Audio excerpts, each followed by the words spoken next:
በራይል የተቋቋም ነው። ባህሩ በጣም ቅርባችን ስለሆነ በቀጥታ የደህንነት ስጋትና የሉዓላዊነት ችግር ስለሚያመጣ እዛ ርቀን ወደብ ሸቀጥ ነው ብለን በ60 ኪሎ ሜትር ቁጭ ካል አደጋ ይመጣል ነው። ባህር ኃይል አቋቋም ነው እዛ ለመግባት ነው። በምን ፕላትፎርም ነው የምንገባው ወደፊት የሚታየው ነው።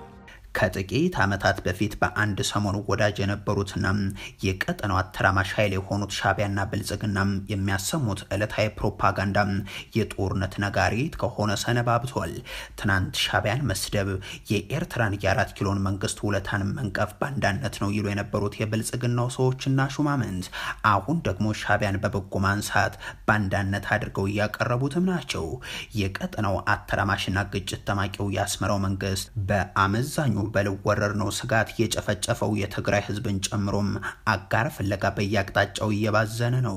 በ4 ኪሎም ይሁን በአዲ ሃሎ በኩል አንድ የሚያመሳስለው ተግባር ግን ሁለቱም መንግስታት ወታደራዊ ዝግጅት ላይ መሆናቸው ነው።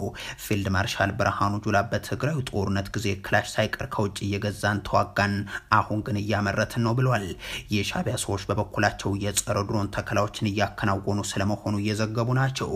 በተዘዋዋሪ የሻዕቢያ ልሳን ሆነው እያገለገሉ የሚገኙት እነዚህ አካላት የጸረ ድሮን ተከላው አሰብን ጨምሮ በተለያዩ የሀገሪቱ ስትራቴጂክ ስፍራዎች ላይ እየተከናወነ ያለ ነው ይላሉ፣ ማስረጃዎችን ባያቀርቡም።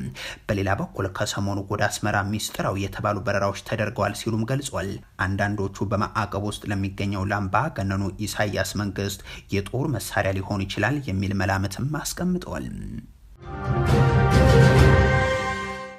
አቶ ሽመልስ አብዲሳ እኛ አብዮት ላይ ነን ብለዋል። አቶ ጌታቸው ረዳን ጨምሮ በተገኙ